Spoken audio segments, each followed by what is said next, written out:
tumutupad sa mga nasusulat sa Biblia. So, pag-aralan natin, ano nga ba yung kahalagahan? Kasi sabi, mapalad daw eh.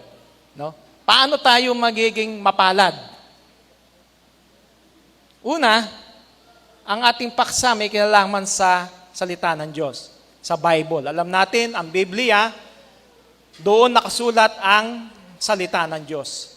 Ang turut aral na ipinahayag ng ating Panginoon. Ano ba yung kahalagahan ng Biblia kung saan nakasulat yung salita ng Diyos? Ang sabi sa awit 19:105, gabay sa tamang pamumuhay. Guide to right living. Diba? Ang salita mo'y ilawan sa aking mga paa at liwanag sa aking landas. So, yung palang salita ng Diyos, magsisilbing gabay natin, liwanag, tanglaw sa ating pamumuhay. May hirap lumakad kung gabi, madilim, wala kang ilaw, walang liwanag, maaari kang madapa, maaari kang mabunggo kung saan.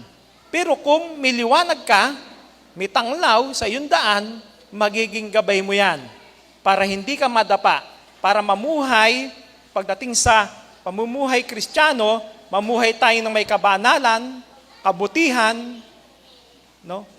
May katapatan sa harapan ng Diyos. Kaya gabay natin sa pamumuhay yung salita ng Diyos.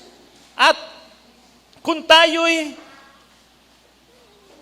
minsan dumarating sa pagkakataon na tayo nadadapa, nagkakasala, napakahalagang bagay yung banal na kasulatan. Ano ang kabuluhan nito? Ano ang magandang maibibigay sa atin nung salita ng Diyos? May tutulong sa bawat isa sa atin.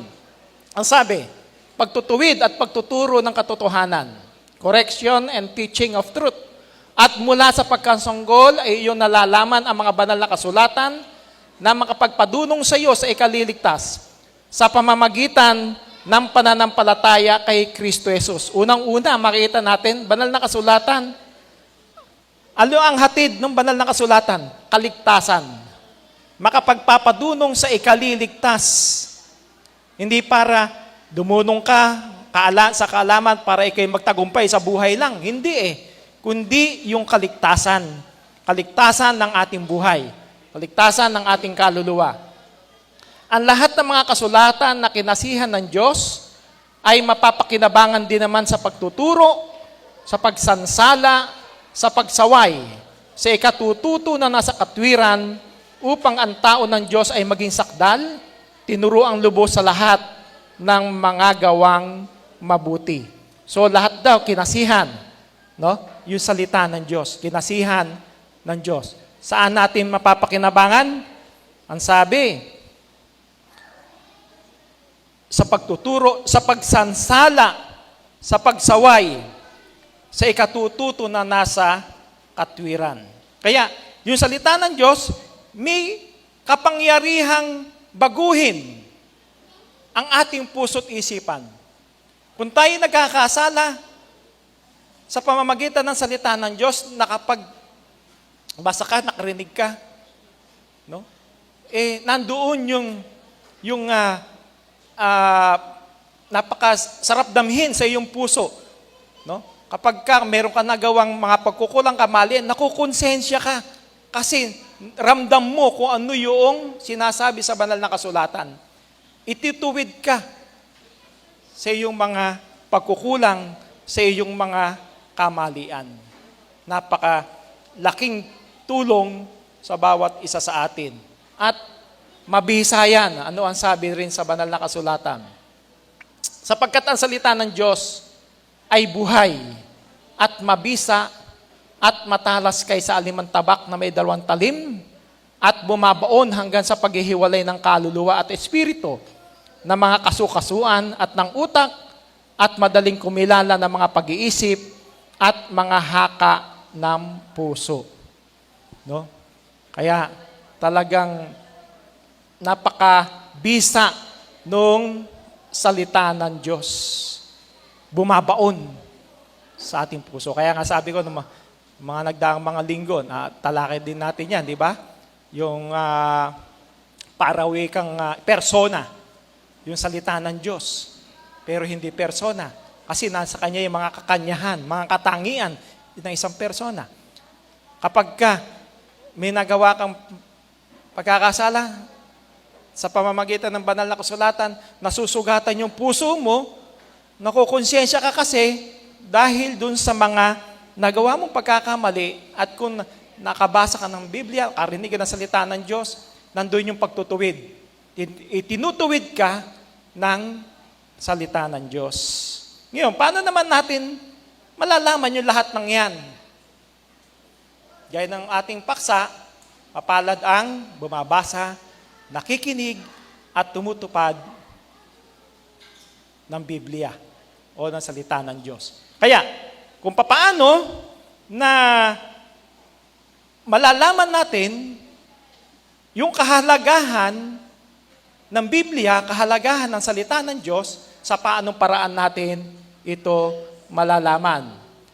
Mapalad ang bumabasa. Diba?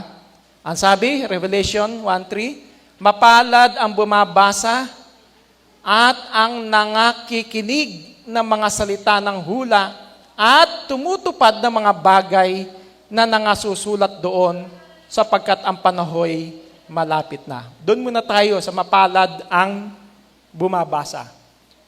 Di ba? Para malaman ng isang tao yung salita ng Diyos, maunawaan niya, kailangan niya magbasa. Ngayon, napakadali na lang na magbasa ng Biblia. Kahit wala ka noong talagang libro o aklat, no? Nabibilin sa National Bookstore, sa Christian Bookstore, bibili ka, hindi na eh. Meron ka lang cellphone. May application, magda-download mo lang sa Play Store yung Bible. Kung anong version pa ang gusto mo ng King James Version, gusto mo ng Good News Bible, meron. Diba? Napakadali na lang bumasa ng banal na kasulatan. Ngayon, parang ganito.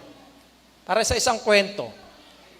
Merong isang taong binigyan. May dumating na letter sa kanya, sulat.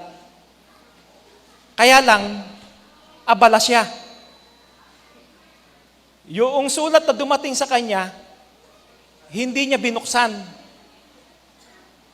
Itinabi niya muna dahil sa kaabalahan niya. At hanggang sa nakalimutan na niyang basahin yung sulat na dumating sa kanya. Hanggang sa mawala yung sulat, hindi na niya nabasa. Ang hindi niya alam, yun naman pala ng sulat, meron doon tagubilin. Meron nilalaman doon na kung saan makikita yung kayamanan na para sa kanya. Meron palang, yung nagpadala pala ng sulat, magulang niya na nasa ibang malayong lugar, na mayroong malubhang karamdaman para ala na siya pagkakataon para sabihin saan nakalagay yung kanyang kayamanan, ipinamamana niya sa kanyang anak. Pero hindi nabasa yung sulat na yun hanggang sa mawala yung sulat. Hindi niya nalaman, hindi niya nakuha yung pamanang kayamanan. Diba? I-apply natin sa panahon natin. Alam natin, ang sabi sa binasa natin, sa ikaliligtas ng ating kaluluwa. Mayroong malaking kayamanan na itinuturo ang banal na kasulatan. Para makita mo yon, para malaman mo yon, basahin mo ano ang paraan upang makamit mo yung kayamanang ipagkakaloob ng Diyos doon sa langit. Eh hindi mo binasa. Magkakaroon ka kaya ng kayamanan sa langit? Makakamit mo kaya yun? Hindi mo binasa. Diba? Pero yung nakasumpong, yung nagbasa, kung yung halimbawa yung letter na yun nawala, tapos merong ibang nakabasa, uy, may ano to subukan ko ngang hanapin, o nakita niya, siya nagkaroon ng kayamanan. Diba? Kaya doon ipinakikita lang sa atin na napakahalaga na basahin natin ang banal na kasulatan para malaman natin yung kayamanang ipagkakaloob ng Diyos. Kayamanang panlangit. Ano pa ang tagubilin? O ano pa yung, ang sabi rin pala ni Oseas o Hosea sa 4:6, ang aking bayan ay nasira dahil sa kakulangan ng kaalaman. Diba? Kung i-apply natin sa pananampalataya, sa espiritual, dahil sa kakulangan ng kaalaman sa salita ng Diyos, alin ang masisira sa iyo? Diba? Yung iyong pananampalataya. Kaya kinakailangan talagang nagbabasa upang maging maalam doon sa salita ng Diyos. Ano rin ang tagubilin sa atin tungkol sa pagbabasa ng Biblia? Huwag mong kaligtaang basahin. Di ba? Huwag mong kaligtaang basahin ang aklat na yaon. Dili-diliin mo iyon araw-gabi upang matupad mo ang lahat ng nasusulat doon. Sa gayon, giginhawa ka at magtatagumpay. Di ba? So, biblical, huwag mong kaligtaan na basahin yung aklat, yung banal na kasulatan, sapagkat nandoon ang salita ng Diyos. Tagubilin sa ating lahat, huwag nating kaligtaang. Huwag nating kaligtaang basahin ang banal na kasulatan. Paano pa na natin malalaman yung mga nakasulat sa Biblia? Pagbabasa, una, ano yung sumunod? Mapalad ang nakikinig. Ang sabi ni Apostol Pablo sa Roma 10:17, kaya't ang pananampalataya ay nagmumula sa pakikinig, at ang pakikinig ay sa pamamagitan ng salita ni Kristo. Di ba? Mahalaga yung pakikinig. Kaya lang, ang pakikinig, dalawang klase rin yung nakikinig, di ba? Nakikinig, ang sa kasabihan niya, pumasok sa kanan, lumabas sa kaliwa. Ibig sabihin, wala kang naunawaan doon sa iyong napakinggan. Napakahalaga na doon sa pakikinig, hindi lang yung tainga ang gumagana. Di ba? Hindi lang yung tainga ang gumagana. Sa pakikinig, ano pa ang gumagana? Yung puso at isipan. Ibig sabihin, inuunawa mo, ninanamnam mo yung iyong pinapakinggan kasama ang puso't isipan. Napakahalaga nun. Hindi pa pwedeng, sabi nga physically present, mentally absent. Nandito sa kapilya, pero malayo yung isip. Pagkatapos ng pagsamba, hindi alam. Ano nga ba yung tinalakay natin? Ano ba yung naging paksa natin? Walang alam. Diba? So napakahalaga na hindi lang tainga ang gumagana, kundi pati ang ating puso't isipan. Gumagana, ninanamnam, dinadama yung salita ng Diyos. At yun ay kinakailangan matutunan natin para maging gabay natin sa ating pamumuhay. Ano pa yung dapat nating gawin sa ating napakinggan? Makinig at ingatan. Ang sabi sa Kawikaan 4:20-22, anak ko, makinig ka sa aking mga salita. Ikiling mo ang iyong pakinig sa aking mga sabi. Huwag mga hiwalay sa iyong mga mata. Ingatan mo sa kaibuturan ng iyong puso sapagkat buhay sa nangakakasumpong at kagalingan sa buo nilang katawan. Dapat daw nating ingatan, huwag mahiwalay, no? Yung ating napakinggan. Hindi ba pwedeng nakinig tayo ngayon, tapos iba naman yung ating gawa. Diba? napakinggan natin yung turo't aral ng Diyos, pero hindi natin isinasakabuhayan kung ano yung ating napakinggan. Ay hindi rin karapat-dapat sa Diyos yun. At kung bakit dapat nating panghawakan ang napakinggan, bakit nga ba dapat nating panghawakan? Bakit dapat nating ingatan yung ating nabasa, yung ating narinig? Ano ang kahalagahan nito sa atin? Kung bakit dapat natin panghawakan at ingatan? Upang hindi tayo maligaw. Diba? Kaya nga, dapat nating panghawakang mabuti ang mga katotohanang narinig natin upang hindi tayo maligaw. Kasi, kung yung narinig natin, lumabas lang sa kabila, wala tayong naunawaan, tapos dumating ngayon, yung lobong Maninila, yung bulaang pastol, no? Na dumaan dun sa bintana na magnanakaw, no? So may simbolo sa mga bulaan, nangaral ng ibang ebanghelyo, tapos tatanggapin mo, maliligaw ka. Pero kung nasa puso mo, yung turo't aral na iyong napakinggan, na iyong nabasa, magiging matibay ka sa iyong pananampalataya. Kahit na dumating ang mga lobong Maninila, hindi ka maaakay, hindi ka maililigaw.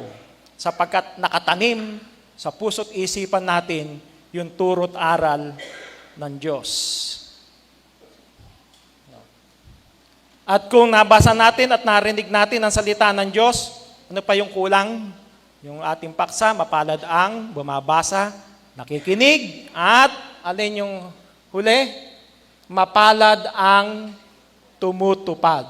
At narito, ako'y madaling pumaparito, mapalad ang tumutupad ng mga salita ng hula sa aklat na ito. So mapalad yung tumutupad. Kasi madaling magbasa. Madaling makinig. Hindi ba? Pero kumisan, hindi na isa sa kabuhayan ng tao yung kanyang nabasa at narinig. Iba yung kanyang gawa dun sa kanyang natutunan. Humihiwalay, lumilihis ng landas. So dapat, kung ano yung ating nabasa, ating narinig, ano ang ating mga natutunan sa Biblia, sa salita ng Diyos, yun ang makitang ating ginagawa, nilalakaran, isinasakabuhayan dito sa sanlibutan. Saan itinulad yan? Yung nakikinig at isinagawa ang napakinggan. Doon sa nagtayo ng bahay sa matibay na pundasyon. Ang sabi ng Panginoong Kristo, ang bawat nakikinig ng aking mga salita at isinasagawa ito ay katulad ng isang matalinong lalaki na nagtayo ng kanyang bahay sa ibabaw ng bato. Diba? Built his house on the rock. Diba? Alam natin talinghaga na yan ng Panginoong Kristo. Meron dalawang bumasa, sabihin na natin, dalawang bumasa ng Biblia, dalawang nakinig ng salita ng Diyos. Pero isa lang yung tumupad doon sa kanyang nabasa at narinig. Sino yung tumupad? Yung nagtayo ng bahay sa bato. Pero yung isa, hindi tumupad. Doon nagtayo ng bahay sa buhanginan. Kaya nang dumating ang baha, tangay yung bahay nung nagtayo sa buhanginan. Pero yung nagtayo sa batuhan, sa bato, na natili, matatag at matibay. Gayon din tayo, pagdating sa spiritual, nakatayo tayo sa bato, no? Na si Kristo ang pundasyon. Nakatayo ang iglesia sa matatag sapagkat si Kristo ang pundasyon. Matatag, matibay. Kaya, yung ating pananampalataya, matibay. Kung dumating man, yung anumang mga baha, anumang mga bagyo sa ating buhay, mga pagsubok sa ating buhay, dahil nakatanim sa ating puso't isipan yung salita ng Diyos. mananatili tayong matatag, hindi babagsak sa ating pananampalataya. No? Hindi tayo maililigaw na anumang maling turo't aral sapagkat alam na natin yung tama di ba? Alam natin na tayo nasa tama, alam natin yung ating doktrina, yung mga aral na itinuturo sa iglesia, siyang tama, totoo, tunay, na ayon sa banal na kasulatan. Yun ang ating sinusunod. Kaya kung may magturo man ng iba, alam mo na mali yung kanyang itinuturo sapagkat naikukumpara mo na yung natutunan mo. May marinig ka lang, mali yan. Ito yung tama. Kasi nasa puso't isipan natin yung turo't aral ng Diyos. Ano pa ang sabi ng Panginoong Jesucristo? Higit na mapalad. Ngunit sinabi niya, higit na mapalad ang mga nakikinig sa salita ng Diyos at tumutupad nito. Diba? Tulad nitong ating pagsamba. Nabasa natin sa banal na kasulatan ang sabi, huwag pabayaan ng araw ng pagkakatipon. Narinig natin sa mga lingguhang pagsamba, huwag pababayaan ng araw ng pagkakatipon. Apply natin, sabi ng Panginoong Jesucristo, mapalad ang mga nakikinig sa salita ng Diyos at tumutupad nito. Kaya narito tayo, kasi yung ating nabasa at narinig, tinutupad natin. Na yun ay isang aral ng Diyos na dapat nating sundin. Diba? So napakahalaga nung pagtupad. Diba ang sabi ni Santiago? Yung pananampalatayang walang gawa, patay, baog. Diba? Pagka walang gawa. May pananampalataya ka man, pero hindi ka gumagawa, walang silbi yun. Alam natin yung ating mga tungkulin sa Diyos, pero hindi mo ginagawa, walang silbi yun. Diba? Yung wikang nakakaalam ng mabuti at hindi ginagawa, ito'y kasalanan sa Kanya. So alam natin na mabuti sapagkat ating nabasa at narinig sa banal na kasulatan. Kaya ginagawa natin yung ating narinig, ating nabasa sa banal na kasulatan. Kaya narito tayong lahat at tinutupad yung salita ng Diyos. Kaya hindi sapat yung makinig lamang, kundi dapat na isa puso, isa buhay, yung ating nabasa at narinig. Yung tunay na pagpapala ay sa pakikinig at sa pagsunod. Diba? Napakahalaga ng pagsunod. Kung hindi tayo tagatupad, nabasa mo ang utos ng Diyos, narinig mo ang utos ng Diyos, no? Pero, hindi ka naging tagatupad, na ang utos maging tagatupad ka, pero kabaligtaran ng ginawa, hindi naging tagatupad, ano ang sabi ni Santiago? Dinadaya ang ating sarili. Ngunit maging tagatupad kayo ng salita at huwag tagapakinig lamang na inyong dinadaya ang inyong sarili. Diba? Baga sa tao, nagmamaang-maangan na lang. Diba lagi yan? Yan ang delaying tactics ng Diablo. No? Delaying tactics ng Diablo. Sa isang mananampalataya. Saka na lang. Bata pa ako Marami pang araw para maglingkod sa Panginoon. Saka na lang ako maglilingkod. Saka na lang, pag nakatapos na ako ng pag-aaral, saka ako maglilingkod. Mas naging busy nung mataas ang pag-aaral. Nagkaroon ng trabaho, mas naging busy. Saka na lang, bata pa ako Diba? Ganun ang delaying tactics ng Diablo na kuminsan hindi napapansin ng tao. So yun ay isang pagliligaw ng Diablo. Pero, dahil nasa atin, nakatanim sa ating puso at isipan yung salita ng Diyos, hindi tayo nadadaya. At hindi tayo nagpapadaya sa Diablo. Kundi ating pilit na ginagawa yung ating tungkulin sa Panginoon sapagkat siyang gusto ng Diyos na gawin ng bawat isa sa atin.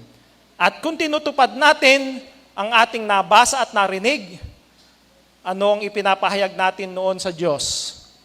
Kung tayo naging tagatupad nung ating nabasa at narinig, ano ang ipinakikita natin noon sa Diyos? John 14:21, na tayo'y may pag-ibig sa Diyos. Ang mayroon ng aking mga utos at tinutupad ang mga yaon ay siyang umiibig sa akin. At ang umiibig sa akin ay iibigin ng aking Ama. At siya'y iibigin ko at ako'y magpapakahayag sa kaniya. Kaya, doon pala, yung pagtupad sa utos ng Diyos, ipinakikita mo, meron kang pag-ibig sa Diyos. Diba? Kaya tayong lahat, ipinakikita lang natin, meron tayong pag-ibig sa Diyos. Pinahayag natin sa pamamagitan ng ating pagtupad, sa pamamagitan ng ating paggawa. Diba? Na tunay nating iniibig ang Diyos at ang ating Panginoong Hesukristo. Paano pa natin may pakikita na nagbasa, nakinig, at tinutupad natin ang nakasulat sa Biblia, Santiago 3:13, sa pamamagitan ng mabuting kabuhayan. Ang sabi, sino ang marunong at matalino sa inyo? Ipakita niya sa pamamagitan ng mabuting kabuhayan ang kanyang mga gawa sa kaamuan ng karunungan. Para maipakita natin, natutunan talaga natin, no? Na yung salita ng Diyos, yung ating nabasa at narinig, ipakita ro natin sa mabuting kabuhayan. Di ba? Kasi nalaman na natin kung ano yung daan eh. Nalaman natin kung ano yung mga turo't aral ng salita ng Diyos. Yun ang naging gabay natin, ilawan natin. Dapat makita rin sa atin na tayo'y namumuhay sa tamang paraan, sa kalooban ng Diyos. Kaya ipakita ro natin sa mabuting kabuhayan. Katunayan na natuto ka doon sa iyong nabasa at narinig. Ipakita natin sa ating mabuting kabuhayan. Hindi sa masamang paraan, kundi sa mabuting kabuhayan natin ipakita yung ating natutunan at narinig. At ano pa yung pangako sa atin? Kung dinggin at sampalatayanan natin ang salita ng Diyos, 1:5-24, may buhay na walang hanggan. Katotohanan sinasabi ko sa inyo, ang dumirinig ng aking salita at sumasampalataya sa Kanya na nagsugo sa akin, ay may buhay na walang hanggan. At hindi mapapasok sa paghatol, kundi lumipat na sa kabuhayan mula sa kamatayan. Ayan, di ba? Dumirinig, sinampalatayanan yung narinig, meron tayong buhay na walang hanggan. Hindi raw mapapasok sa paghatol, kundi sa kabuhayan. Mula sa kamatayan, lumipat sa kabuhayan. Yun ang napakagandang pangako ng Diyos, ng Panginoong Jesucristo sa bawat isa sa atin. Yung buhay na walang hanggan na lahat ay ninanais, minimithi na makamit. Pero alam natin kung sino lang ang makapagkakamit nun. Ang sabi nga sa banal na kasulatan, yung magtapat hanggang wakas, ang siyang maliligtas. Yung magtitiis hanggang sa wakas. No? Magtiis ka, magtapat ka, may putong ka ng buhay. Meron kang buhay na walang hanggan para sa isang lingkod ng Panginoon. Kaya, ang maiiwan natin, mga katanungan, kailan ba tayo huling nagbasa ng Biblia, ng banal na kasulatan? Kailan tayo huling nagbasa? Sa ating pakikinig, inunawa ba natin yung ating napakinggan? At atin din bang tinutupad, isinasakabuhayan yung ating nabasa at narinig? Ina-apply ba natin sa ating buhay, sa pang-araw-araw nating pamumuhay sa sanlibutan, yung banal na kasulatan? Kung ito ang ating ina-apply, mapalad tayo. Gaya ng ating paksa, mapalad ang bumabasa, nakikinig, tumutupad ng salita ng Diyos na nasa banal na kasulatan. Naway tayong lahat patuloy na mag-aralan, patuloy na makinig ng salita ng Diyos para sa ikatitibay ng ating pananampalataya. Isang magandang umaga po sa ating lahat. Maraming salamat, Elder Ferdinand L. Lorido, para sa magandang mensahe. Sa ating po pagtatapos, tayo po ay aawit ng isang awit panalangin, numero 33. At paungunahan po tayo sa panalangin ng ating mahal na kapatid, Sister Junette Mangulabnan. Tumayo po tayo lahat.